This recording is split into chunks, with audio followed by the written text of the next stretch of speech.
بسم اللہ الرحمن الرحیم۔ منہج کارپوریشن جدہ برائے پروڈکشن و ڈسٹریبیوشن آپ حضرات کی خدمت میں قصص الانبیاء کا مبارک سلسلہ پیش کرنے کی سعادت حاصل کر رہا ہے۔ اب آپ اس مبارک سلسلے کا 22واں حلقہ سماعت فرمائیں۔ وہ ان تفاصیل میں نہیں جانا چاہتا کہ نام کیا تھا، باپ کا نام کیا تھا، نسب کیا تھا، حسب کیا تھا، کہاں کے رہنے والے تھے۔ کوئی کتاب انساب تو نہیں ہے، تو انساب کی کتابوں میں ویسے موجود ہیں، آپ کتاب الانساب اٹھا کے پڑھ لیں۔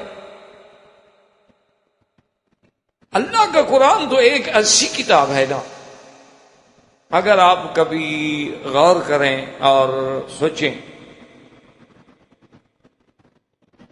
میں نے اسی طرح اسی سفر میں ایک بڑے یعنی عالمی میڈیا کو ایک سبب ہو گیا تھا انٹرویو کا، تو اس میں بھی میں نے ایک بات کی جو الحمدللہ اللہ کی توفیق سے، ورنہ بندہ تو کچھ نہیں کہہ سکتا۔ تو ان کو بھی میں نے کہا آپ یہ مجھے بتائیں، اور اس کے بعد بھی آپ اگر قرآن کو اور اسلام کو نہ مانیں تو بڑی زیادتی ہوگی، آپ انصاف کی بات کریں کہ یہودیت ہم سے پہلے موجود ہے، عیسائیت ہم سے پہلے موجود ہے، حضرت عیسیٰ علیہ السلام بھی پہلے گزرے، موسیٰ علیہ السلام بھی پہلے گزر گئے، اس کا مطلب ہے یہودیت بھی پہلے تھی اور عیسائیت بھی ہم سے پہلے تھی، اسلام تو بعد میں آیا۔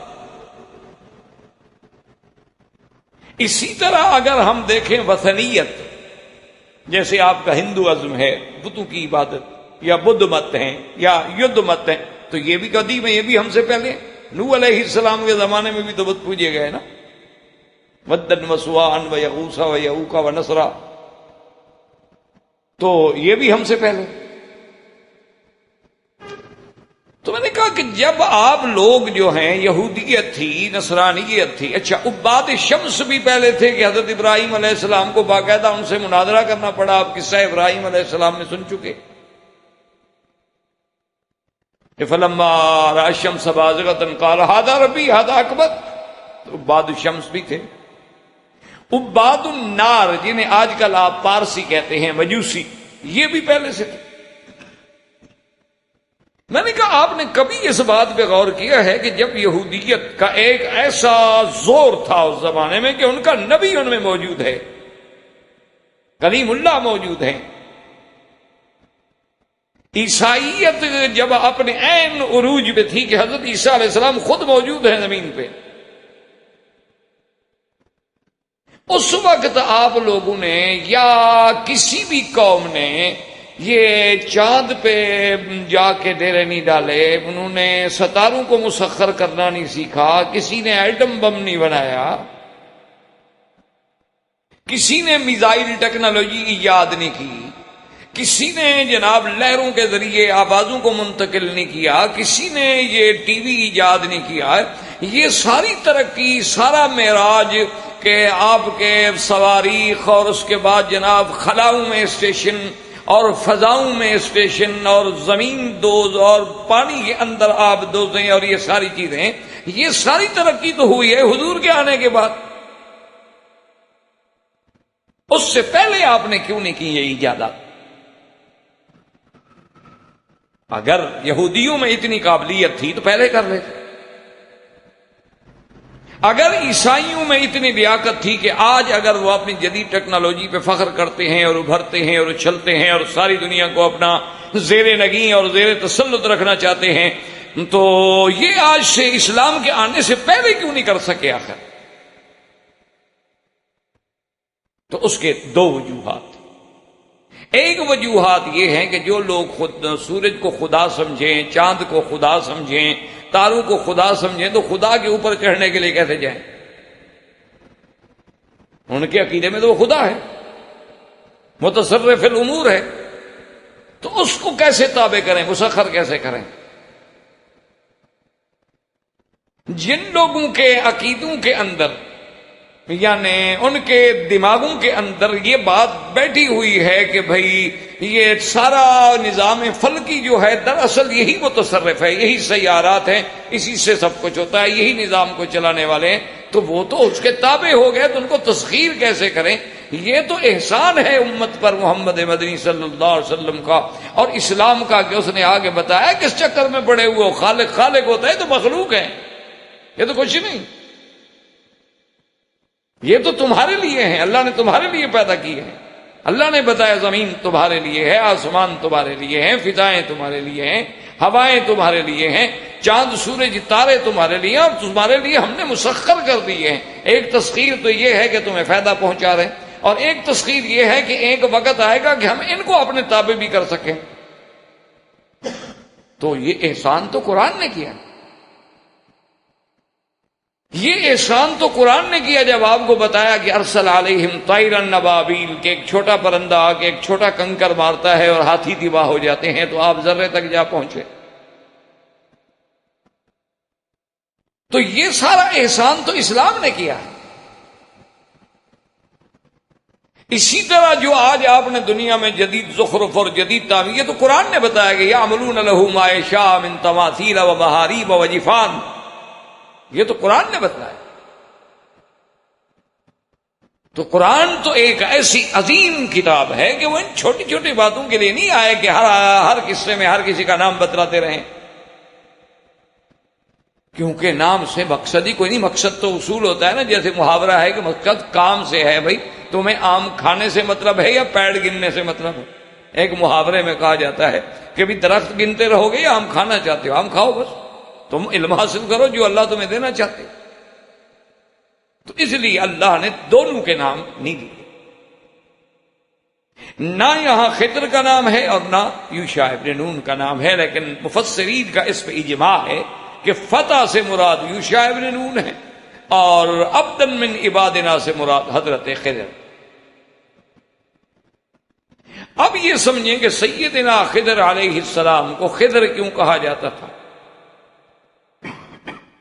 تو بعض علماء کرام یہ فرماتے ہیں کہ سر سبز و شاداب، آپ کہتے ہیں نا بھئی یہ درخت تو ماشاءاللہ بڑا سبز ہے، بڑا اخضر ہے، تو آپ کو بھی اللہ نے ایسا جمال دیا تھا کہ آپ کا نشاد جو ہے اس وجہ سے آپ کو خضر کہا گیا۔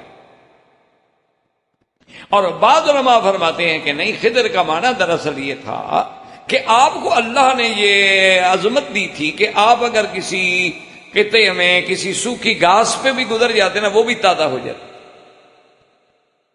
یعنی اگر آپ کسی سوکھی جگہ بیٹھ گئے، نیچے گھاس تھی اور سوکھی تھی، بالکل اٹھے تو تازہ ہو گئی، سبز ہو گئی، کہیں سے گزر گئے تو وہ تازہ ہو گئی، تم نے کانٹوں کو چھوا اور گلستان کر دیا۔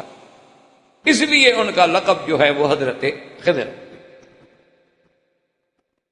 اب اللہ تبارک و تعالیٰ نے موسیٰ علیہ السلام کو حکم دیا کہ حضرت خضر کے پاس جائیں، اور یہ بات بھی یاد رکھ لیں کہ حضرت خضر میں بھی دو اختلاف ہیں۔ ایک تو یہ اختلاف ہے کہ کیا وہ نبی تھے یا ولی تھے۔ بعض علماء اس طرف چلے گئے ہیں کہ وہ ولی تھے،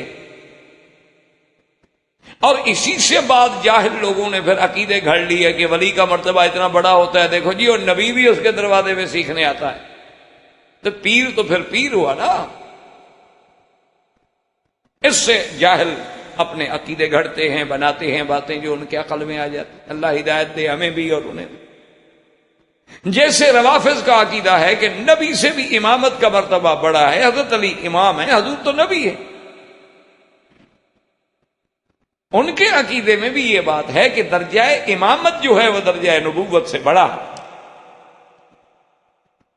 اب بھی اسی لیے ان کے ہاں یہ غیبوبت کبریٰ کا زمانہ ہے کہ امام جو ہے وہ غائب ہے، ابھی وہ غار میں ہیں، ابھی آئے نہیں۔ اس لیے یہ بڑی نمازیں ہوں، کوئی عیدین ہوں، جمعے ہوں، تو وہاں بھی یہ ایسا کرتے ہیں کہ مصلی خالی رکھتے ہیں، ادھر کھڑے ہو کے نماز پڑھیں گے، جو تو امام کے لیے جگہ خالی ہے نا، امام صاحب غار سے آئیں گے تو کھڑے ہوں گے۔ بہرحال یہ الگ ابحاث ہیں، زندگی رہی تو کبھی ایسے موضوعات پر بھی بات کریں گے۔ تو بہر صورت یہ ہے کہ اختلاف ہے کہ بھی وہ ولی تھے یا نبی تھے، لیکن ایک مسئلہ ہمیشہ یاد رکھیں، اصل تو یہ بات سمجھ لیں کہ کسی بڑے کا چھوٹے سے کوئی علم حاصل کرنا عیب نہیں ہوتا، اس میں شان میں کوئی کمی نہیں آتی، کوئی مسئلہ نہیں ہوتا۔ کئی باتیں تھی حضور صلی اللہ علیہ وسلم صحابہ سے پوچھ رہے تھے، تو اب اس کا مطلب یہ تھوڑا ہے کہ صحابی کا شان بڑھ جائے گا، حضور نے اس سے مسئلہ پوچھا ہے۔ کئی ایسے بڑے بڑے اجلا صحابہ ہیں، جلیل القدر صحابہ ہیں، جو حضرت ابن عباس چھوٹے تھے لیکن بڑے آ کے ان سے مسئلہ پوچھتے۔ اسی لیے محدثین نے باقاعدہ باب باندھے ہیں کتابوں میں، تعلیم الاکابر عن الاصاغر، بڑوں کا چھوٹوں سے پڑھنا، تو اس سے کوئی شان میں کمی نہیں آتی۔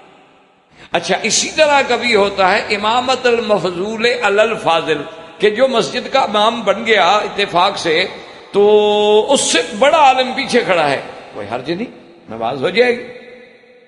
کہ جیسے سرکار دو جہاں سیدنا ابو بکر کے پیچھے آئے، سرکار دو جہاں حضرت عبد الرحمن بن عوف کے پیچھے آئے، تو اب عبد الرحمن بن عوف یا صدیق رضی اللہ عنہما کا شان کوئی نبی سے تو بڑا نہیں ہو سکتا۔ اتفاق ہوتا ہے، ایک عالم بعد میں آیا، ایک آدمی جو عالم نہیں تھا وہ نماز پڑھا رہا تھا، تو یہ نہیں ہم کہیں گے کہ وہ عالم کھڑا رہے گا کیونکہ آگے غیر عالم کھڑا ہے۔ تو اس لیے حالانکہ اگر ولی بھی ہوں تو اس کا مطلب یہ نہیں ہوتا کہ نبی کی شان کم ہو جاتی ہے، یہ تو امتحان ہے۔ چلو اگر ہم مان لیں کہ بھی نبی پیروں کی اور ولیوں کی شان اتنی بڑی ہے کہ نبی ان کے دروازے پہ آتا ہے، تو راہبر تو آپ کا مچھلی کو بنایا گیا، پھر مچھلی سے بھی نعوذ باللہ مچھلی کا شان زیادہ ہوتا ہے۔ تو یہ جہالت ہوتی ہے، اللہ کے قرآن کو کبھی بدلنا نہیں چاہیے۔ بہرحال موسیٰ علیہ السلام چل پڑے۔ حضرت خضر کے بارے میں راجح قول، ایک بات یاد رکھیں کہ راجح قول یہ ہے کہ وہ نبی، کیونکہ قرآن کا اسلوب یہ بتلاتا ہے،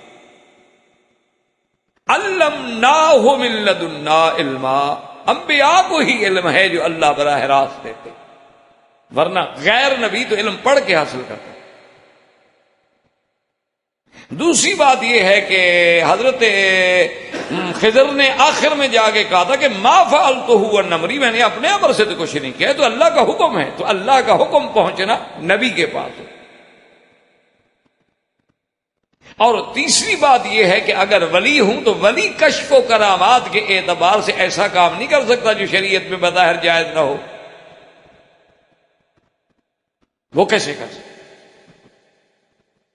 جب تک کہ اللہ کا حکم نہ ہو، اور اللہ کا حکم ہو تو بس پھر تو اللہ کا حکم ہو گیا۔ تو اس لیے راجح قول یہ ہے کہ حضرت خضر جو ہیں وہ نبی، اور نبی کے پاس آتے ہیں، ہارون علیہ السلام، موسیٰ علیہ السلام، اسی طرح حضرت خضر علیہ السلام۔ اور اسی میں ساتھ یہ بھی یاد رکھ لیں کہ حضرت الیاس علیہ السلام بھی حضرت خضر سے ملے ہیں، اور یہ زمانہ ان کا بھی ایک ہے۔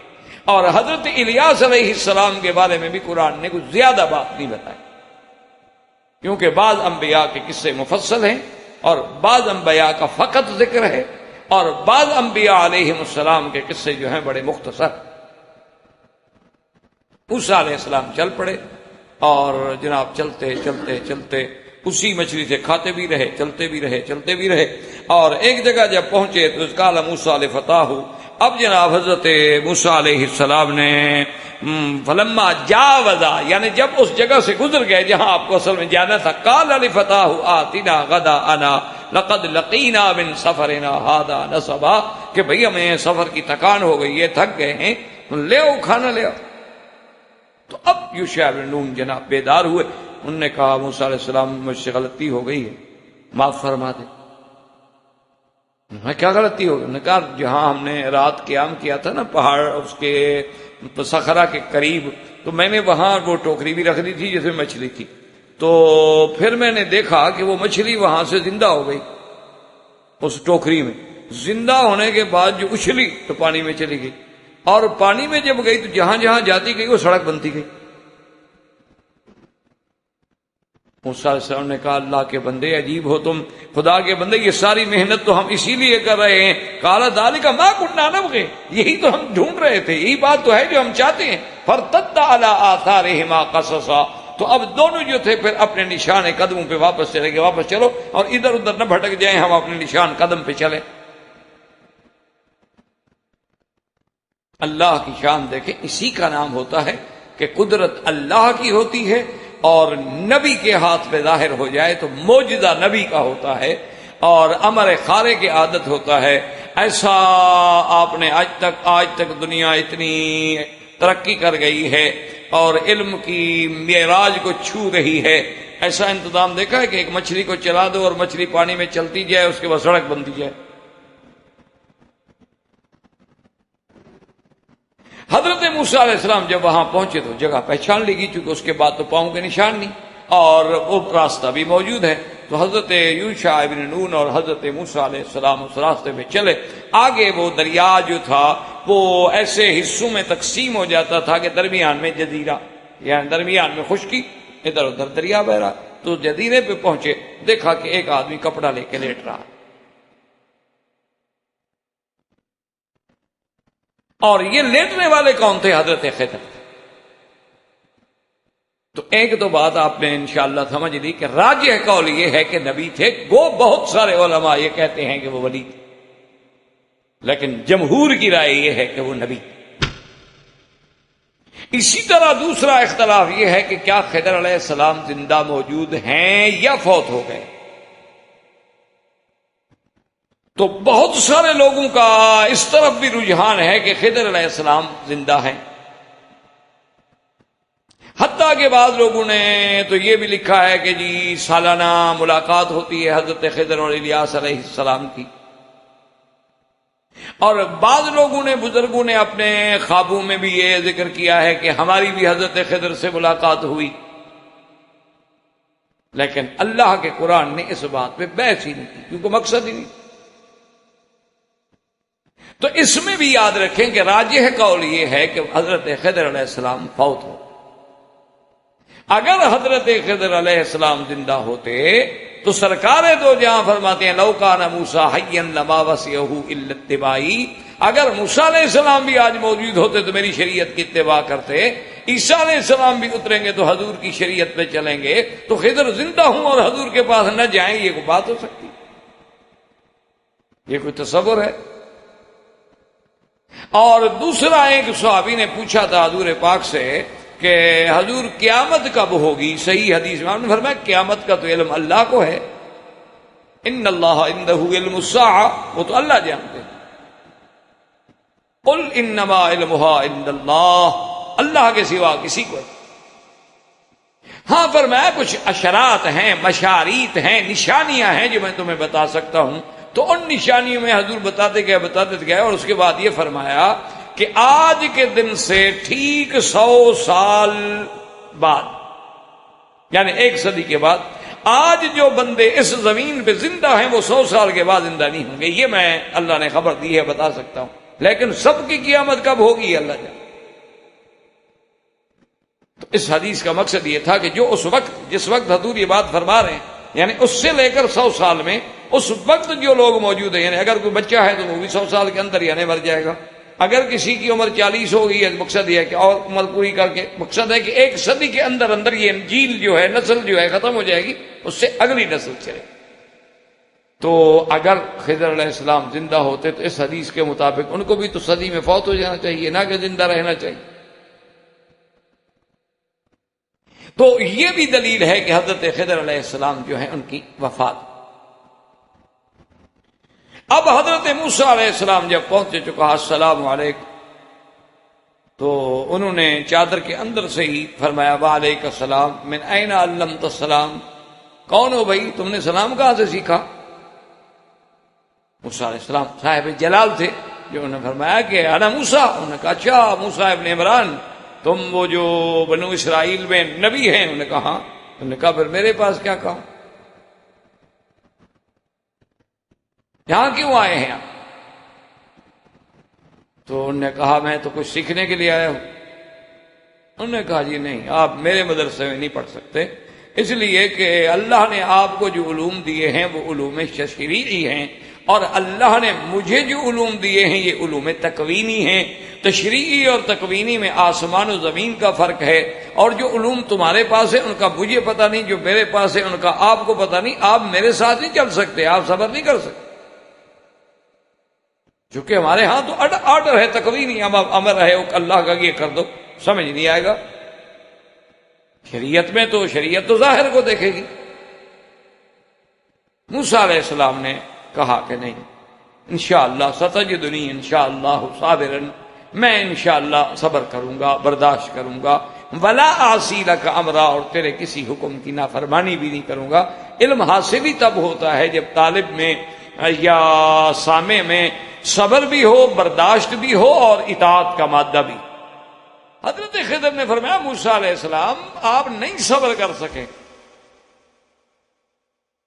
انہوں نے کہا کہ نہیں میں صبر کروں۔ انہوں نے کہا اچھا ٹھیک چل۔ تو اب حضرت خضر، حضرت موسیٰ علیہ السلام اور حضرت یوشع یہ تینوں جو ہیں چل پڑے، اور راستے میں ایک دریا تھا، اس پہ آ کے دیکھا تو کشتی والے مل گئے، ان کشتی والوں نے آپ کو بٹھا دیا، پار پہنچایا۔ جب اترے تو ان کی کشتی توڑ دی۔ موسیٰ علیہ السلام غصے میں آ گئے، انہوں نے کہا اچھا یہی صلہ دیا ہے آپ نے ان کی خدمت کا کہ بغیر کرائے کے بیچارے ہمیں لے آئے، آنکھوں پہ بٹھایا، دریا عبور کرایا اور آپ نے ان کی کشتی توڑ ڈالی۔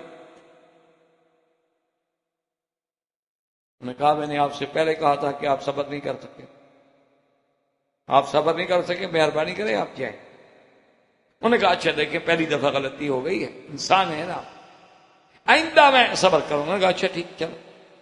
آگے جب گئے تو دیکھا کہ ایک بچہ جو ہے وہ کسی بستی کے باہر بچوں کے ساتھ کھیل رہا ہے، فقتلہ، آپ نے فوراً اس کو قتل کر دیا۔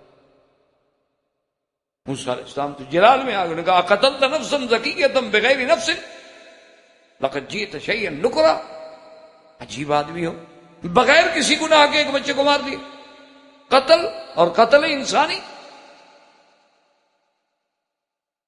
حضرت خضر نے فرمایا موسیٰ علیہ السلام الم اقل لک انک لن تستطیع معی صبرا، میں نے پہلے نہیں کہا تھا کہ آپ برداشت نہیں کر سکیں۔ انہوں نے کہا اچھا دیکھیں اب دو غلطیاں ہو گئیں، ایک موقع اور مجھے دے، اگر میں پھر صبر نہ کر سکوں نا تو پھر میں چلا جاؤں گا، پھر میرا رہنا مشکل۔ انہوں نے کہا چلو ایک موقع ہم آپ کو اور دیں۔ وہاں سے تشریف لے گئے حتی اذا اتیا اہل قریۃ استطعما اہلھا فابوا ان یضیفوہما، ایک بستی پہ گزرے، بعض علماء لکھتے ہیں مورخین کہ اس بستی سے مراد انطاکیہ کی بستی ہے، لیکن اللہ عالم، قرآن نام نہیں لیتا۔ حضرت موسیٰ علیہ السلام کو بھیجا آپ نے کہ جا کے بستی والوں سے کہیں کہ ہم مسافر ہیں، اور یہ شرعاً ہر مسافر کا حق ہوتا ہے اگر کسی بستی پہ گزرے تو وہ اپنے کھانے کے لیے، رہنے کے لیے ان کو کہہ سکتا، اور ان کے ذمے بھی شرعاً یہ فرض ہے کہ ہر آنے والے مہمان کا لحاظ رکھیں۔ حضرت موسیٰ علیہ السلام نے دو چار آدمیوں سے بات کی کہ ہم مسافر ہیں اور مہربانی کریں، ہم نے رہنا بھی ہے اور کھانے وغیرہ کا۔ انہوں نے کہا ہمارے پاس کچھ نہ رہنے کی جگہ ہے نہ کھانے کی، جائیں آپ مہربانی کریں آگے بستی مل جائے گی۔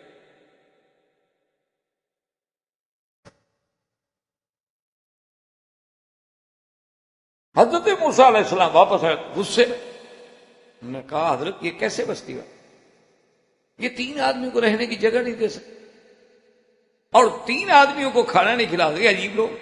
تو حضرت خضر چل پڑے، راستے میں جا رہے تھے کہ ایک دیوار تھی لیکن وہ تھوڑی مائل ہو چکی تھی، اندازہ یعنی ہو رہا تھا کہ اب یہ آ رہی ہے تو گر نہ جائے۔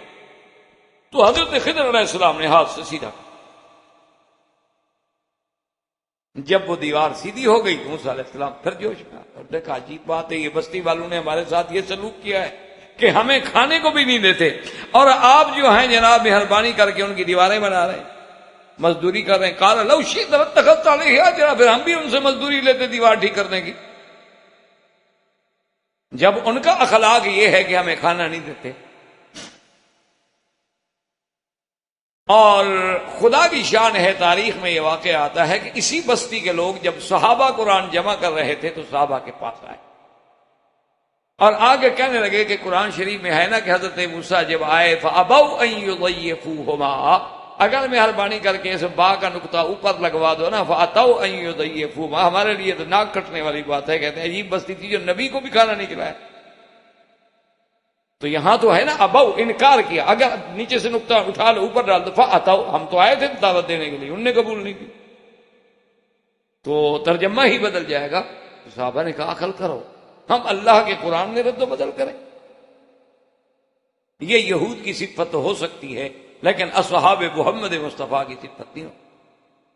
ہمارے یہاں تو زبر اور زیر کا بھی فرق نہیں آ سکتا.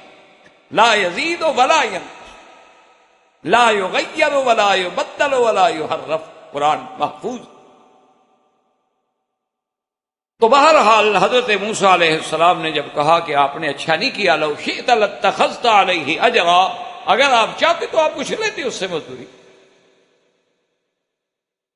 تو حضرت خضر نے فرمایا کہ موسیٰ علیہ السلام بس آپ کی اور میری انتہا ہو گئی. ھذا فراق بینی و بین، اب آپ کا اور میرا ساتھ چلنا بہت مشکل ہے. اسی لیے جب حضور پاک پر یہ آیات نازل ہوئی نا تو حضور صلی اللہ علیہ وسلم نے فرمایا کہ رحم اللہ اخی موسیٰ، اللہ میرے بھائی موسیٰ پہ رحمت کرے. اگر صبر کرتا تو اور بھی قدرت کے کئی راز کھلتے، لیکن موسیٰ علیہ السلام صبر نہ کر. انہوں نے کہا اچھا ایک بات ہے کہ تم اتنا عرصہ میرے ساتھ رہے ہو، کم از کم جو 3 سبق گزرے ہیں یہ تو آپ کو سمجھا دوں. فرمایا سنو، اللہ کے وما فعلتہ عن امری، یہ میں نے خود کچھ نہیں کیا. اما السفینۃ فکانت لمساکین یعملون فی البحر، وہ کشتی جو تھی غریب لوگوں کی تھی جن کا گزارا کشتی پہ، اور ایک بادشاہ نے آرڈر دیا تھا کہ کشتیاں بگار میں پکڑی جائیں. تو جب وہ پکڑنے والے آئیں گے دیکھیں گے ٹوٹی ہوئی کشتی ہے، اس کو چھوڑ دیں گے، باقی پکڑ کے لے جائیں گے. تو یہ تو غریب ہے، پھٹا لگا کے پھر اپنی روزی کماتے رہیں. اور اگر میں نہ توڑتا تو اس کو بھی پکڑ کے لے جاتے، 1 مہینہ بگار میں رہتی ہے تو مر جاتے بھوکے بیچارے. نوکری بھی کرو پیسہ بھی نہ ملے. وہ تو میں نے ان کے بھلے میں کیا ہے، آپ ناراض ہو رہے. باقی یہ رہی بات کہ میں نے اس بچے کو کیوں قتل کر دیا تھا، اس بچے کو میں نے کیوں مار دیا تھا. اما الغلام فکان ابواہ مؤمنین، اس کے والدین جو ہیں وہ بڑے ایمان والے، اور ان کا یہ بڑا محبوب بچہ ہے. اور اس بچے نے اللہ کی تقدیر میں آگے جا کے کافر ہوگا، اور اپنے کفر کی وجہ سے والدین کو بھی اسلام سے نکال کے کافر بنا دیتا، اور وہ بھی اپنے بچے کی محبت میں آ کے کافر ہو. اس لیے اللہ نے حکم دیا کہ اس کفر کی شاخ کو بڑا ہونے سے، درخت بننے سے پہلے کاٹو، اللہ کے حکم سے. باقی جب رہ گئی دیوار کی بات، اما الجدار فکان لغلامین یتیمین فی المدینۃ وکان تحتہ کنز لہما، اور وہ دیوار جو گر رہی تھی اس کے نیچے خزانہ دفن ہے 2 یتیم بچوں کا. اگر وہ دیوار گر جاتی، وہ خزانہ ظاہر ہو جاتا، لوگ لوٹ کے لے جاتے، تو یتیم تو گئے، ختم ہو گئے. اس لیے اللہ نے مجھے حکم دیا کہ میں دیوار کو سیدھا کر دوں. جب وہ بچے جوان ہوں گے وہ اپنی جگہ سے آ کے خود احتیاط کے ساتھ خزانہ نکالیں گے. تو جو کچھ میں نے کیا ہے یہ اللہ کے حکم سے کیا ہے. اس کے بعد آپ کا اور میرا آگے ساتھ چلنا جو ہے وہ ناممکن. تو موسیٰ علیہ السلام واپس آ گئے. اصل تو اللہ کی طرف سے ایک ابتلا تھا، تنبیہ تھی، ورنہ اللہ چاہتے تو موسیٰ علیہ السلام کو بھی علم دے سکتے تھے. اسی طرح ضمن بقایا قصہ موسیٰ علیہ السلام میں آپ کی قوم میں ایک شخص گزرا ہے جس کا نام قارون. اس کا بھی ذکر اللہ نے قرآن میں کیا، ان قارون کان من قوم موسیٰ فبغى. اور اس کو اللہ نے اتنی دولت دی تھی، اتنی خزائن دیے تھے کہ بعض مفسرین نے لکھا ہے کہ اس کی چابیاں جو ہے نا، وہ ایک سارے خزائن کی چابیاں ایک دفعہ آدمی نہیں اٹھا سکتا تھا بلکہ خچروں پہ اٹھائی جاتی. لیکن قارون اپنی دولت کی بنا پہ اکڑ گیا، اور لوگوں نے جب اس کو سمجھایا کہ تم خیال کرو تو کہا انما اوتیتہ علی علم عندی. بھئی یہ اللہ کی مرضی تھوڑی ہے کہ مجھے دولت ملی، میرے پاس علم ہے، میں سمجھتا ہوں اقتصادیات کو، تم نہیں سمجھتے. یہ جو ہمیں سب کچھ ملا ہے اس لیے کہ آپ بیکورڈ لوگ ہیں، آپ پیچھے رہ گئے. آپ کو کیا پتا کہ نہیں اقتصادیات کیا ہوتی ہے؟ وہ تو ہمیں پتا ہے IMF کو یا ورلڈ بینک کو کہ کس طرح لوگوں غریبوں کا خون چوسا جاتا ہے. یہ تو صرف انہوں نے سیکھا ہے. ہم تو غریب ہیں نا جی، ہمیں تو پتہ ہی نہیں کہ اقتصادیات کیا ہوتی ہے. لیکن انشاءاللہ یہ تہذیب جو ہے نا ان کی اور ان کی اقتصادی ترقی، ایک وقت آئے گا اپنے خنجر سے خود کشی خود کرے، اور بہت جلد وہ وقت قریب. تو بہرحال تو لوگوں نے کہا کہ نہیں، انہوں نے کہا نہیں انما اوتیتہ علی علم عندی، مجھے اللہ نے علم دیا، اللہ تو میں کہہ رہا ہوں، اللہ کو مانتا تو ایسی بات نہ کہتا۔ بعد نے کہا وہ کہتا تھا یعنی علم کیمیا، علم کیمیا کا معنی ہوتا ہے سونا بنانا۔ اچھا، پہلے یہ آپ کے جدید علماء، جدید سائنس کے ماہرین سونے بنانے کے منکر تھے، وہ کہتے کوئی سونا شونا نہیں بنتا۔ اب قائل ہو گئے ماشاءاللہ، اب وہ کہتے ہیں کہ اگر ذرہ بن سکتا ہے ایٹم کا تو سونا بھی بن سکتا ہے۔ اب آہستہ آہستہ قائم ہو گئے ہیں، بلکہ اب تو انہوں نے یعنی سونے کے پانی بھی بنا لیے، گولڈ واٹر بھی بنا لیے، اس کے انجیکشن بھی بنا لیے، اور بعد امراض میں وہ اس کو استعمال بھی کرتے۔ پہلے جب ہمارے علماء کہتے تھے کہ سونا بنو، کہتے نہیں، جھوٹ بولتے، سونا کیسے بن سکتا؟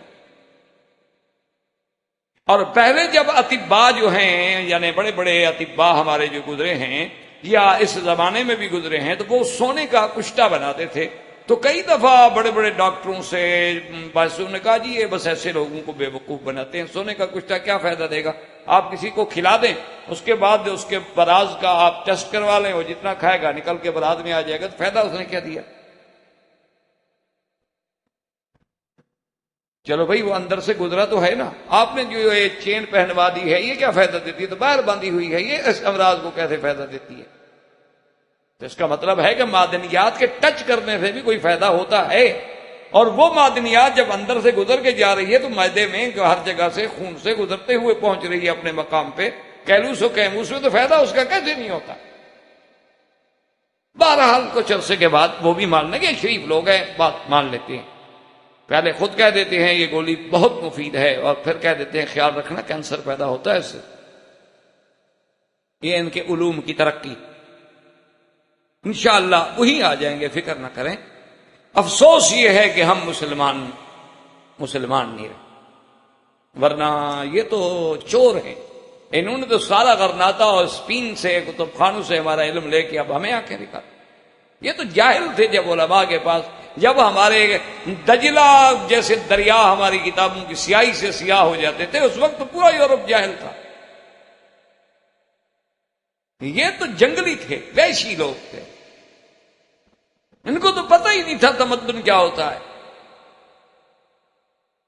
بہرحال یہ ہے کہ حضرت موسیٰ علیہ السلام کے زمانے میں وہ قارون تھا، اس نے بھی افتخار کیا، لیکن اللہ تبارک و تعالی نے ایسی سزا دی، فَخَسَفْنَا بِهِ وَبِدَارِهِ الْأَرْضِ،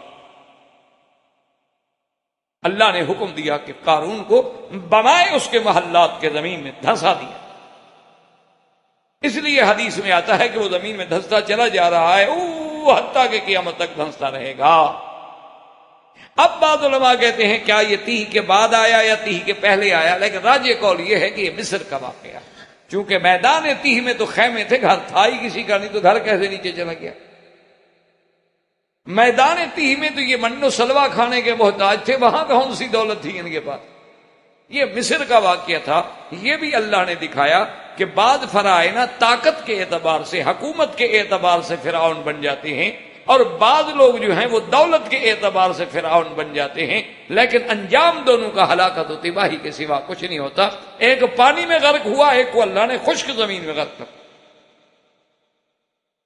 اب سیدنا موسیٰ علیہ السلام کی وفات کے بعد اللہ نے حضرت یوشع ابن نون کو بھی نبوت عطا فرما،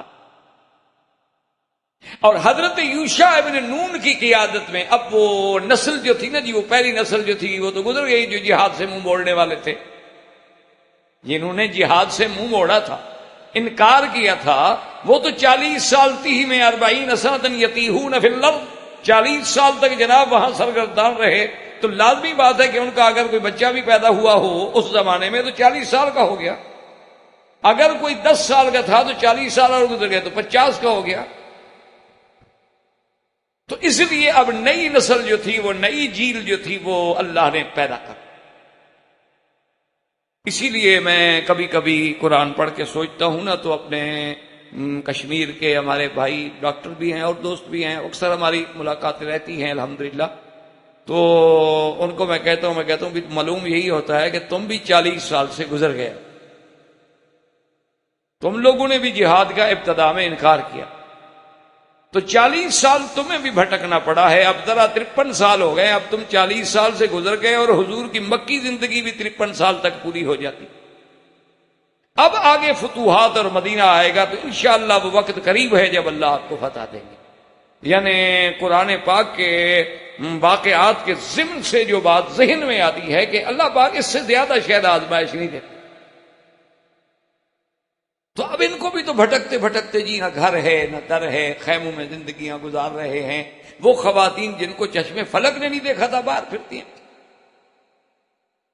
یعنی جن کی بکریاں زعفران کھاتی تھیں وہ روٹی کے بغیر بھوکے مرتے. یعنی آپ نے تو شاید دیکھا ہوگا، ہم نے دیکھا ہے تو اللہ نے کیسا اس کو ایک عظیم خطہ بنایا تھا. بہرحال معلوم یہی ہوتا ہے کیوں حضور کی 40 سال کے بعد نبوت ملی اور 13 سال مکے میں رہے تو کتنے ہو گئے؟ 53 سال. اچھا، پاکستان و ہندوستان کی تقسیم کو کتنا عرصہ ہو گیا؟ تقریباً 53 سال. تو مکی زندگی کے بعد پھر فتوحات کی زندگی ہے. مکی زندگی جو تھی وہ ساری تکلیف کی زندگی تھی. اچھا، اسی طرح قوم اسرائیل نے جب جہاد کا انکار کیا تو بھٹکنا پڑا 40 سال. تو پھر جب قوم جہاد کے لیے آمادہ ہو گئی تو اللہ تبارک و تعالی نے پھر مدد کر دی. اصل بات تو یہی ہے کہ ہم ایک قدم بڑھیں گے، اللہ کی رحمت 10 قدم آگے آئے. شرط یہ ہے کہ ہم بڑھیں. اب جناب یہ ہے کہ حضرت یوشع ابن نون نے اور کالب ابن یوحنا نے، اب نئی نسل آ گئی تھی نا، وہ پہلی بزدل نسل تو چلی گئی نا کہ فذهب انت وربک فقاتلا، تم جانو تمہارا خدا جانے. تو ان کو لے کر آپ چلے اور سب سے پہلے آپ نے دریائے اردن کے راستے سے دریائے اردن کو عبور کیا اور پہلا شہر جو ہے اریحا کو فتح کیا. اور اریحا کے فتح کرنے کے بعد پھر آپ نے بیت المقدس کو، اللہ نے بیت المقدس کو بھی فتح عطا فرما دی. لیکن قوم بنی اسرائیل پھر اسی اپنی حالت پہ آ گئی. یعنی خدا کی قدرت دیکھ. اچھا، اسی زمانے میں ایک آدمی تھا جس کا نام تھا بلعام ابن باعورا، جس کے بارے میں اللہ کے قرآن میں واقعہ موجود ہے کہ وَاتْلُ عَلَيْهِمْ نَبَأَ الَّذِي آتَيْنَاهُ آيَاتِنَا فانسلخ منها فأتبعه الشيطان فكان من الغاوين. اللہ تبارک و تعالی نے فرمایا کہ میرے محبوب ان کو وہ بات بھی سنائیں کہ ایک آدمی گزرا ہے جس کو ہم نے اپنی آیات کا علم دیا، جن کو ہم نے علم دیا. بعض علماء کہتے ہیں کہ اس کو اللہ نے اسم اعظم کا علم دیا.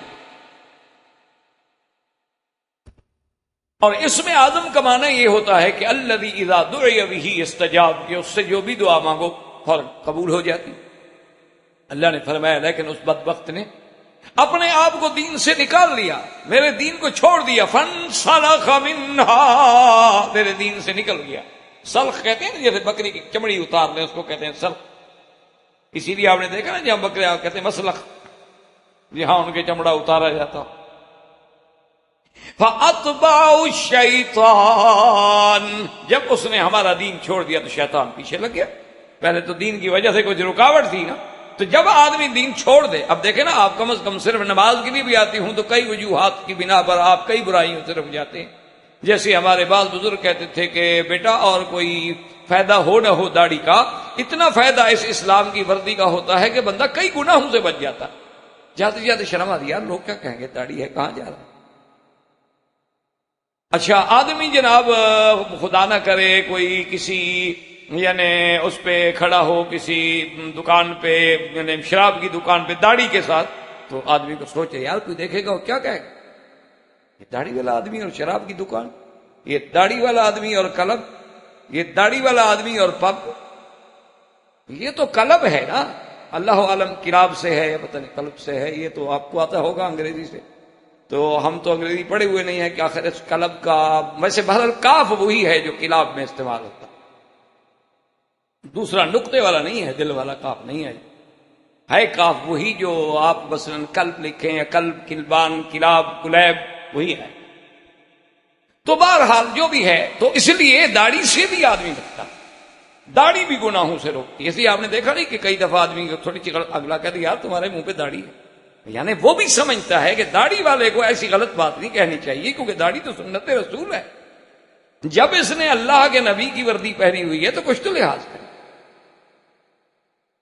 اچھا اب جناب بہرحال یہ ہے کہ اللہ تبارک و تعالیٰ کی ہر چیز اللہ خود قرآن میں کہتے کہ فانسلخ منہا، جب دین سے نکلا شیطان پڑ گیا، جب شیطان پیچھے پڑ گیا ہلاک ہو گیا۔ اور ہلاک بھی کیسے ہو گیا؟ اللہ فرماتے ہیں وَلَوْ شِئْنَا لَرَفَعْنَاهُ بِهَا وَلَكِنَّهُ أَخْلَدَ إِلَى الْأَرْضِ فَاتَّبَعَ هَوَاهُ فَمَثَلُهُ كَمَثَلِ الْكَلْبِ إِن تَحْمِلْ عَلَيْهِ يَلْهَثْ أَوْ تَتْرُكْهُ يَلْهَثْ۔ اس لیے مولویوں سے ناراض نہ ہوا کریں کہ ہم نے آپ کے قلب شریف کو قلب کہہ دیا، قرآن بھی کہہ رہا ہے قلب، مولوی نہیں کہہ رہا اکیلا۔ بعض اوقات ہوتا ہے نا جی، نوجوانوں کو غصہ آتا ہے، جی قلب ہماری بڑی مقدس جگہ ہے، بیٹھنے کی، ملنے کی، میٹنگز کی، انڈور آؤٹ ڈور گیمز کی، اور پتہ نہیں کیا کیا گیمز ہوتی ہیں، گیم تو وہاں خیر بہت ساری ہوتی ہیں۔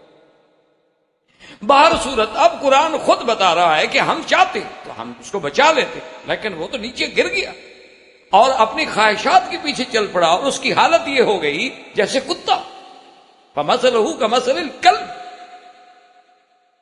وجہ کیا تھی کہ اس کے پاس بنو امالکہ، وہ جو جبارین تھے نا بیت المقدس میں، جن کی وجہ سے موسیٰ علیہ السلام کی قوم داخل نہیں ہوئی تھی، وہ آ گئے، انہوں نے کہا کہ ہم نے سنا ہے کہ یوشع ابن نون کی قیادت میں جو ہے آ رہے ہیں وہ بیت المقدس میں، آپ کے پاس اسم اعظم ہے، دعا کرو بس اللہ ان کو نعوذ باللہ روک دے، ہلاک کر دے، برباد کر دے۔ اس نے کہا عجیب عقل کی بات کرو، میں اسم اعظم کے ساتھ دعا کروں نبی اور نبی کے ساتھیوں پر؟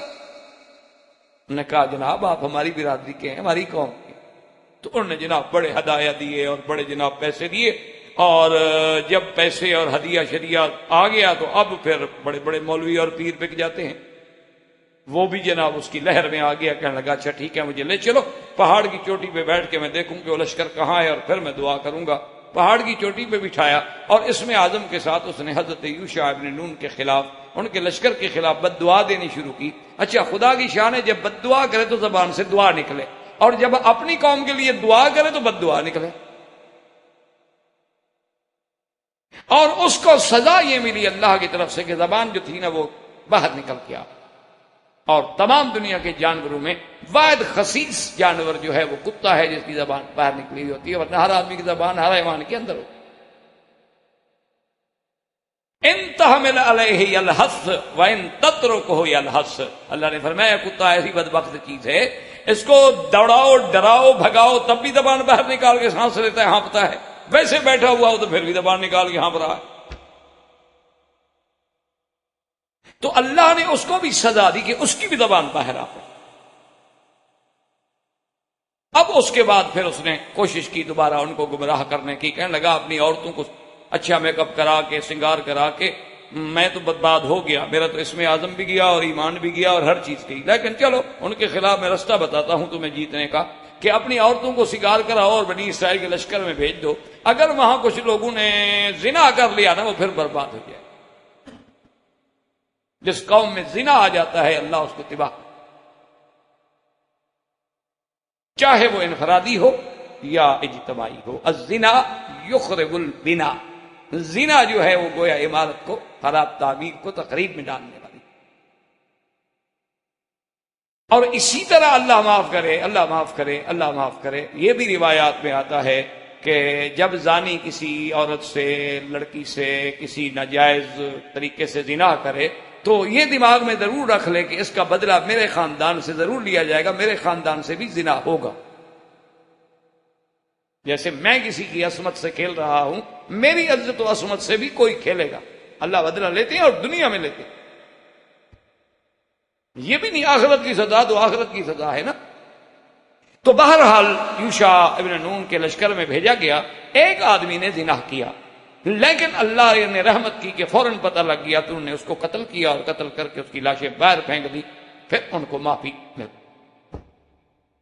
اب اسی طرح حضرت یوشع ابن نون کے زمانے سے آگے جب حضرت یوشع ابن نون کا دور ختم ہوا تو اس کے بعد دور آیا حضرت حزقیل کا، اور بعض علماء کہتے ہیں حضرت شمویل کا، اور بعض کہتے ہیں کہ دراصل یہ دونوں نام ایک ہیں، وہ بھی اللہ کے نبی تھے۔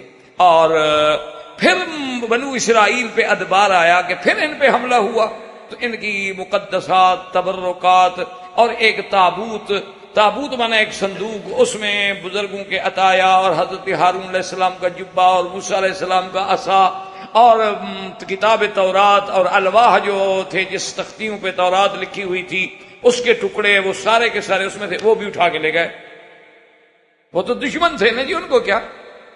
اچھا اٹھا کے لے گئے تو خدا کی شان دیکھیں کہ انہوں نے کیا کیا۔ وہ بت پرست قوم تھی، انہوں نے جا کے وہ تابوت نیچے رکھا اور اپنے بت کو اوپر رکھ دیا کہ بھئی مسلمانوں کے یا بنو اسرائیل کے اہل کتاب کے اس تابوت کی توہین۔ اچھا جب صبح کو آئے تو کیا دیکھتے ہیں کہ بت نیچے ہے اور تابوت اوپر رکھا ہے۔ انہوں نے کہا یار یہ رات کون کر گیا؟ انہوں نے جناب پھر انتظام کیا اچھی طرح کہ پھر اس کو نیچے رکھا اور اپنے جھوٹے خدا کو اوپر رکھ دیا اور تالے شالے لگا دیے اور پہرے بٹھا دیے کہ بالکل رات کو کوئی آتا ہے یہ حرکت کرتا ہے۔ جب تالے لگے صبح کو آئے تو کیا دیکھتے ہیں کہ خدا بھی یہاں نیچے پڑے ہیں، صندوق سر پہ رکھی۔ انہوں نے کہا جناب یہ تو اور عجیب ہو، یہ کیا بات؟ اب انہوں نے یہ کیا کہ صندوق نیچے رکھ کے اس کے ساتھ باقاعدہ زنجیریں لگا کے اس کو زمین میں گاڑ دیا اور اس کے اوپر خدا رکھ دیا۔ صبح کو آئے تو ساری زنجیریں بھی اس کے اوپر ہیں، صندوق بھی اوپر ہے، خدا ٹوٹا پھوٹا نیچے پڑا ہے۔ تو بہرحال اب حضرت حزقیل علیہ السلام کا جب دور آیا تو انہوں نے اعلان کیا اپنی قوم کو کہ جہاد کے لیے تیار ہو جاؤ، اس قوم سے ہم نے جہاد کرنا ہے جو تابوت لے کر چلی گئی اور جس نے بیت المقدس کی توہین کی۔ لیکن میری شرط ہے جہاد کے لیے وہ آدمی چلے جس کی اگر کسی نے خطبہ کیا ہے، نکاح کیا ہے اور ابھی اس کی شادی ہونے والی ہے، رخصتی ہونے والی ہے، وہ نہ جائے میرے ساتھ۔ جس کے باغ کے پھل پکے ہیں اور زراعت کے اندر اس کی گندم ہے یا کاشت ہے وہ تیار کھڑی ہے، ابھی کاٹنے کا وقت ہے، وہ بھی نہ جائے۔ میرے ساتھ تو وہ چلیں جو خالص اللہ کے لیے چلیں، پھر ان کو پیچھے کی تڑپ نہ ہو۔ انہوں نے کہا ٹھیک ہے، تو آپ ایک لشکر لے کے چل پڑے، اور اس سے پہلے خدا کی شان یہ ہے کہ ایک لشکر جو ہے اس میں سے کچھ لوگ نکلے نافرمانی کرتے ہوئے کہ جی ہم نہیں جاتے جہاد پہ، وہ نکلے تو ان پر موت آ گئی۔ اللہ تبارک و تعالیٰ کے امتحان ہیں۔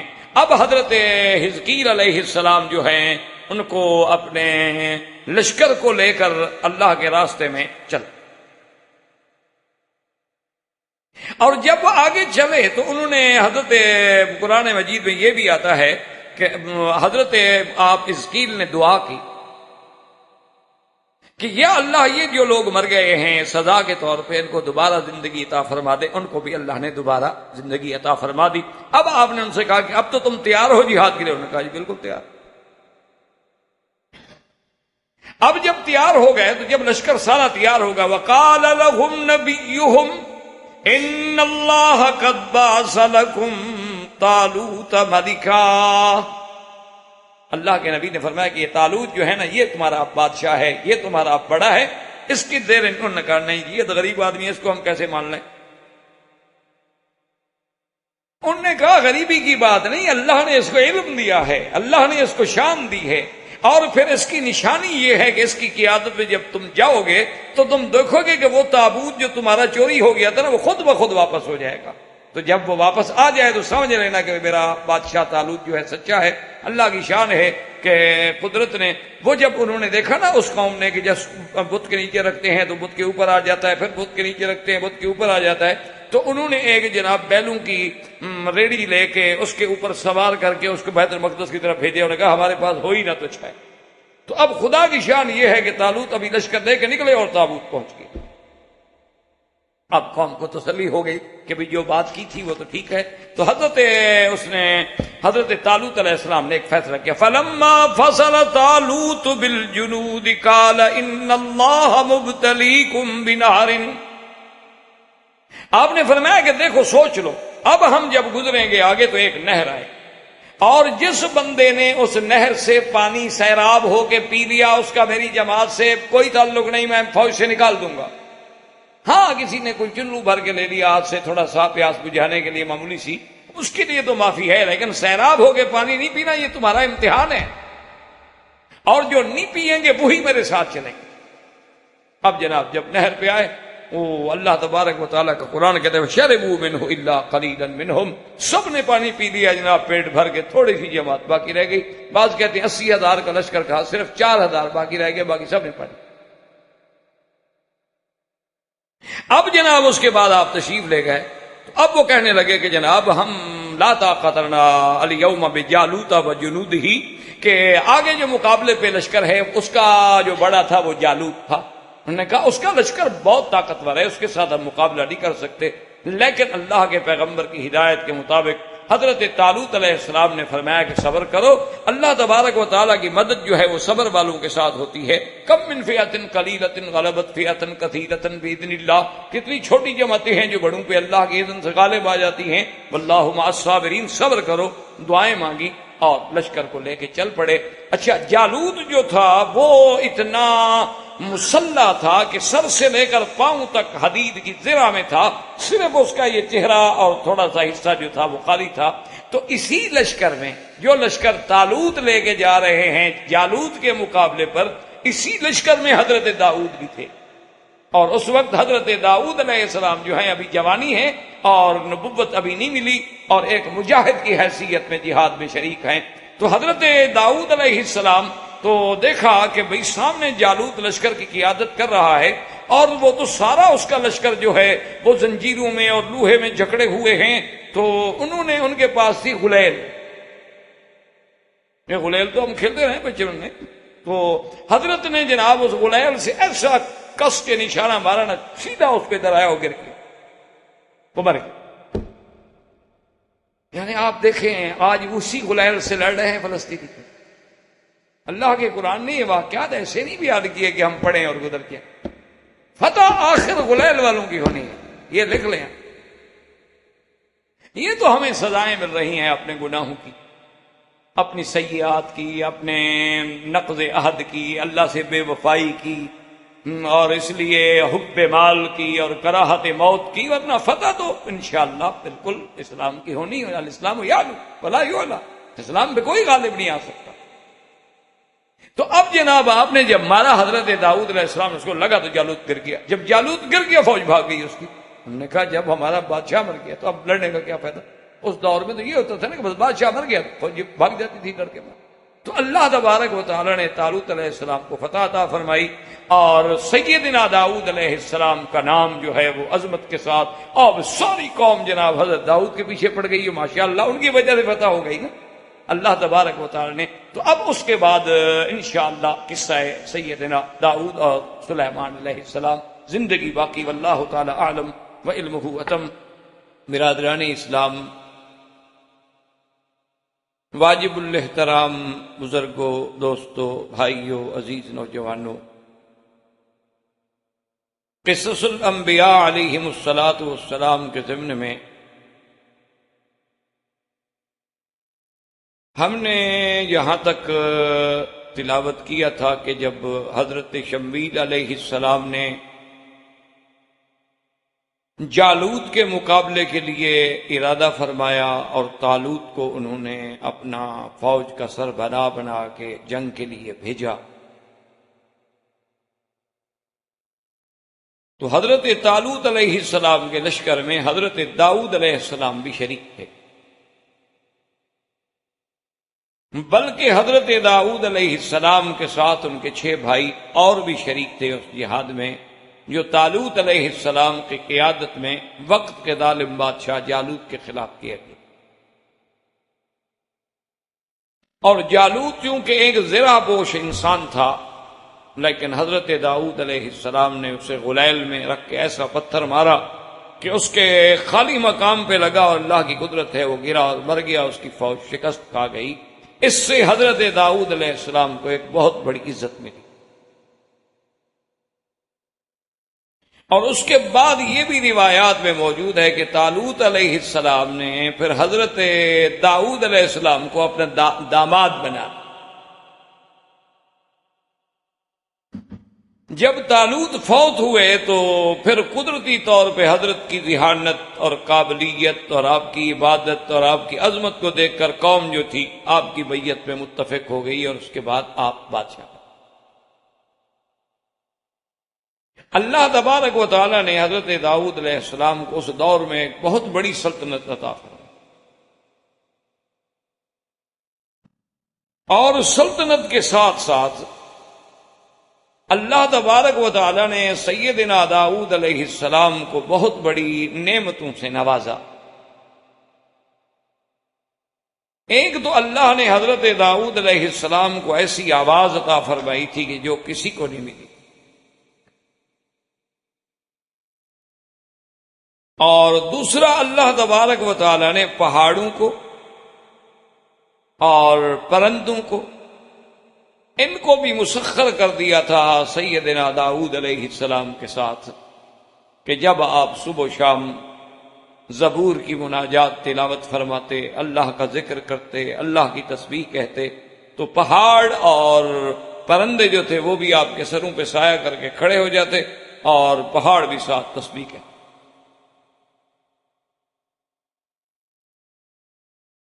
اور بعض روایات میں تو اتنی باتیں بھی آئی ہیں کہ اگر تسبیح کے اوقات طویل ہو جاتے تو بعض پرندے جو ہیں وہ گر جاتے، بھوک سے، کمزوری سے گر کے مر جاتے، لیکن وہ چھوڑ کے نہیں جاتے۔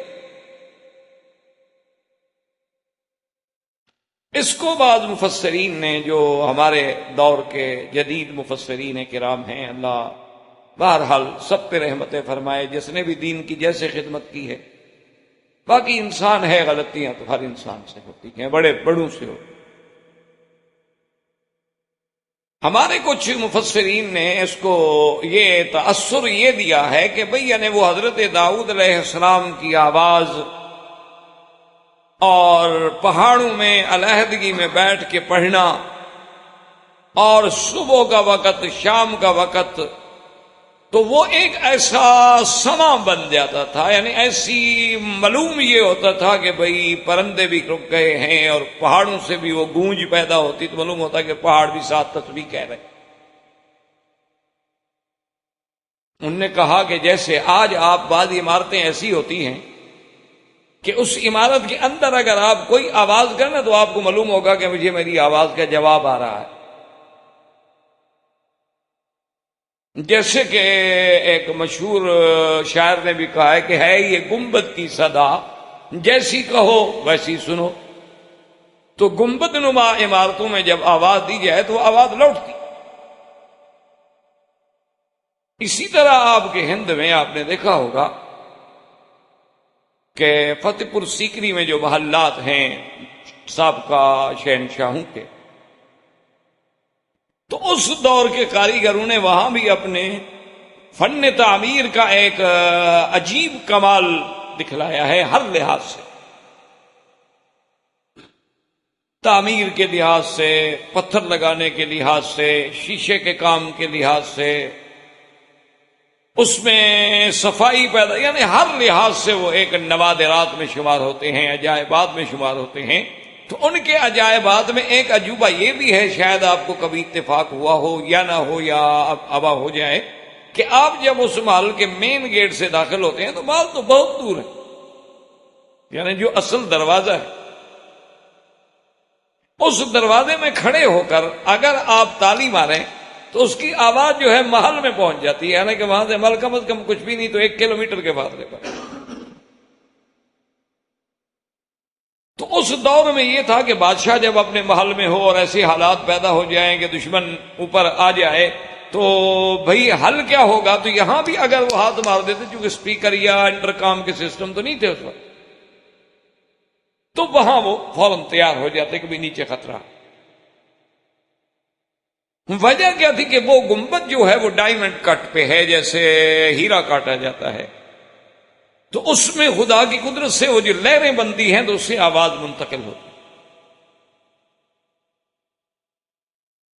اسی لیے آپ نے وہاں شاہی محلات میں کبھی شاید غور کیا ہوگا کہ ایسے آپ دیکھیں نا، وہ تو یوں سیدھا مین گیٹ ہو نا، بڑا شاہی دروازے، تو وہ سیدھا نہیں ہوتا بلکہ آپ یوں آگے پھر یوں آتے ہیں۔ اس کی وجہ یہ ہوتی تھی کہ اگر دروازے سیدھے ہوں تو اس دور میں دشمن جو ہے نا وہ ہاتھیوں سے ٹکر مارتے، کہ دور سے ہاتھی دوڑتا ہوا آیا اور دروازے سے ٹکرایا اور دروازے کو توڑتا ہوا اندر داخل ہو گیا۔ اب وہ یوں آ کے جب یوں آتا ہے تو اس کی طاقت جواب دے جاتی۔ بہرحال یعنی عجائبات عالم ہیں دنیا میں. تو انہوں نے بھی یہ تاثر دیا ہے تاریخ میں، اس لیے کہ بھئی ہم اب جدید دنیا کو کیسے کہیں گے کہ پتھر تسبیح پڑھتا ہے. تو اس سے بچنے کے لیے، یعنی کافروں کے اعتراض سے بچنے کے لیے، مستشرقین کے اعتراض سے بچنے کے لیے، سیکولر اور لبرل لوگوں کے اعتراضوں سے بچنے کے لیے انہوں نے اللہ کے قرآن میں تحریف کر ڈالی. اچھی بات ہے، بھی تم اچھا ایمان بچا رہے ہو، اپنے لوگوں کو تو خراب کر رہے ہیں. ہمیں یہ نہیں غم ہونا چاہیے کہ کوئی اور اسلام میں آتا ہے یا نہیں آتا، ہمیں یہ غم ہونا چاہیے جو آ گیا اس کا ایمان تو محفوظ رہے. ورنہ یہی بات تو حضور صلی اللہ علیہ وسلم چاہتے تھے کہ کافر مسلمان ہو جائیں، اور حضرت عبداللہ ابن ام مکتوم سے آپ نے رخ پھیر دیا کہ یہ تو مسلمان ہے، صحابی ہے، بعد میں مسئلہ پوچھ لے گا. اللہ ناراض ہو گیا کہ جو مسلمان ہے تم اس کی ذات بات کرو، کیونکہ اس کا ایمان یقینی ہے. ان کا تو موہوم ہے، ہوں یا نہ ہوں. تو موہوم کے پیچھے یقینی کو چھوڑ دیا جائے، یہ کہاں کی عقل مندی ہے؟ یہ اصل میں ہمارے جدید سکالر جو ہے نا، ان کی بنیادی غلطی ہے. وہ کہتے ہیں ہم ایسی بات کریں گے نا معتدل تو کافر ہمارے قریب آئے گا، یہودی ہمارے قریب آئے گا، نصرانی ہمارے، کوئی قریب نہیں آتا. وَلَن تَرْضَىٰ عَنْكَ الْيَهُودُ وَلَا النَّصَارَىٰ حَتَّىٰ تَتَّبِعَ مِلَّتَهُمْ. یہود اور نصارہ کبھی تم سے راضی نہیں ہو سکتے. ہاں تم دین چھوڑ کے یہودی بن جاؤ تو شاید ہو جائے. وہ راضی نہیں ہو سکتے ایسی باتوں سے کہ آپ نے جی بڑا معتدل مضمون لکھا ہے اور ایسا نرم انداز میں لکھا ہے کہ دوسرے کو بھی وہ اپیل کرے. یہ بات نہیں ہے. قرآن ہے. تو انہوں نے بہرحال یہ تصور دیا ہے کہ بھئی ایسی بات نہیں ہے، بلکہ یہ نہیں، ایک سما ایسا بن جاتا تھا کہ پہاڑوں کی آواز گونجتی تھی.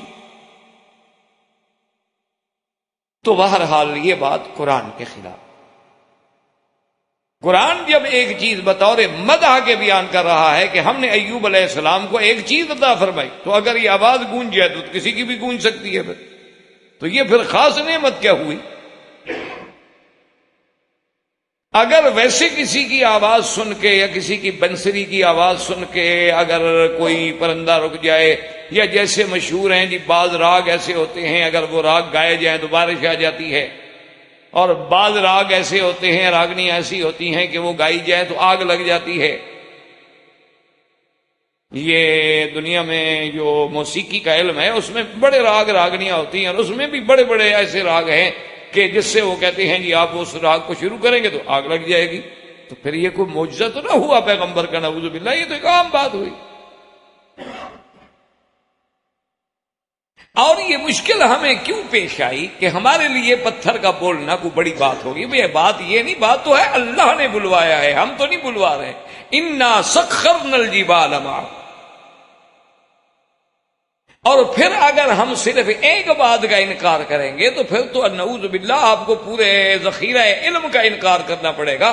صحیح بخاری شریف میں حدیث ہے، میرے آقا فرماتے ہیں انی لعارف حجرا بمکہ یسلم علی قبل ان بعثت، کہ مکے کی گلی میں ایک پتھر ہے جس کو میں اب بھی جانتا ہوں کہ میں جب گزرتا تھا نا نبوت ملنے سے بھی پہلے تو مجھ پہ سلام پڑھتا تھا. اسی لیے مکے کی اس گلی کا نام بھی زگاگ الحجر ہے، پتھر والی گلی. یہ چھتی ہوئی بازار ہے نا، اس طرف آپ جائیں تو زگاگ الحجر آپ کو ملے گی.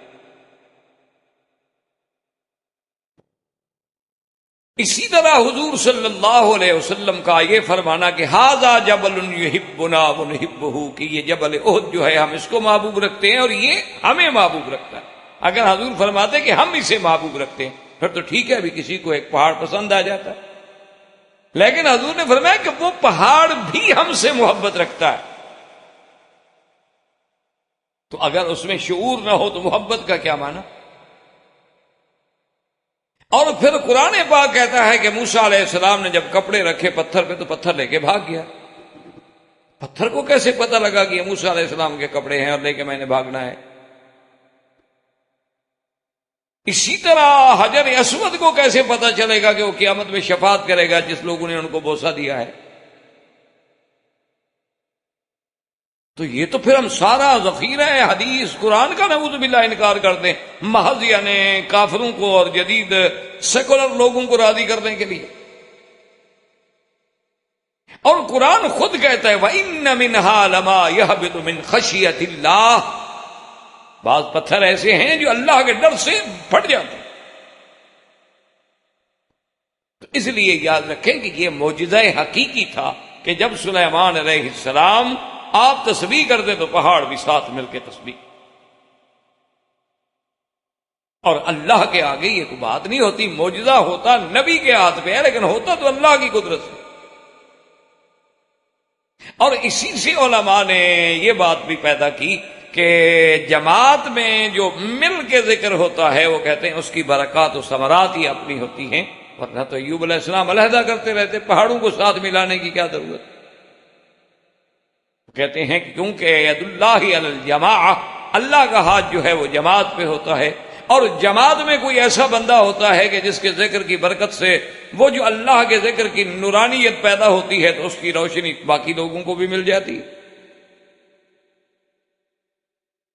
تو بہرحال یعنی پرندے اور پتھر اور یہ سب چیزیں آپ کے تابع۔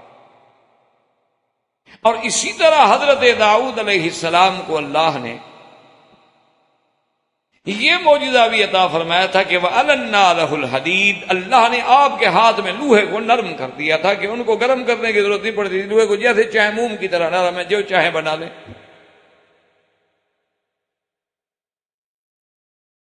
یعنی اللہ تبارک و تعالیٰ کی رحمت پہ آپ نظر ڈالیں تو غور کریں، سمجھ آئے گا کہ پہاڑ کتنی سخت چیز ہے وہ بھی تابع کرتی، اور لوہا کتنی سخت چیز ہے وہ بھی تابع کرتی۔ اس لیے بعض روایات میں ہے، روایات تو کتب متقدمہ کی ہیں، اللہ عالم ان کی سیت کا، کہ جب اللہ نے پہاڑ پیدا کیے زمین پہ تو فرشتوں نے کہا اللہ پہاڑ تو بڑی سخت چیز ہے، اس سے بھی کوئی سخت چیز آپ نے پیدا کی ہے؟ فرمایا ہاں اس سے بھی سخت چیز ہے، لوہا ہے، لوہے سے پہاڑ توڑ دو۔ تو جب لوہا انہوں نے دیکھا تو حیران ہو گیا، کبھی یہ تو اور کوئی سخت چیز ہے جو پہاڑ کو بھی توڑ دیتی۔ تو نے کہا اللہ میاں آپ نے لوہے سے بھی کوئی سخت چیز پیدا کی ہے؟ فرمایا ہاں بالکل، آگ، لوہے کو آگ میں ڈال دو پانی بنا دے۔ فرشتے اور حیران، نے کہا اللہ میاں پھر آگ سے بھی کوئی بڑی سخت چیز ہے؟ فرمایا ہاں پانی، پانی ڈال دو آگ بجھ جائے گی۔ نے کہا اللہ میاں آپ نے پانی سے بھی کوئی سخت چیز پیدا کی؟ فرمایا ہوا، ہوا چلا دو پانی خشک ہو جائے، اڑ جائے۔ جی انہوں نے کہا اللہ میاں پھر ہوا سے بھی کوئی بڑی چیز ہے؟ فرمایا انسان، اس کے تابع تو میں پھر ان ہواؤں کو بھی مسخر کر دوں گا، ان پہاڑوں کو بھی، ان آگ کو بھی، ان لوہے کو بھی، سب چیز اس کے ہاتھ میں کر دوں۔ انسان تو بڑی چیز، اشرف المخلوقات۔ تو اللہ نے یہ معجزہ بھی حضرت داؤد علیہ السلام کو عطا فرمایا تھا کہ لوہا بھی آپ کے ہاتھ میں نرم ہو گیا۔ حضرت داؤد علیہ السلام اس کے ساتھ یاد رکھیں کہ بادشاہ ہونے کے باوجود روٹی مزدوری کر کے کھاتے تھے، زریں بناتے تھے، وہی لوہے کی زریں جو پہنی جاتی ہیں جنگوں میں، اس کو بیچ کے روٹی کھاتے۔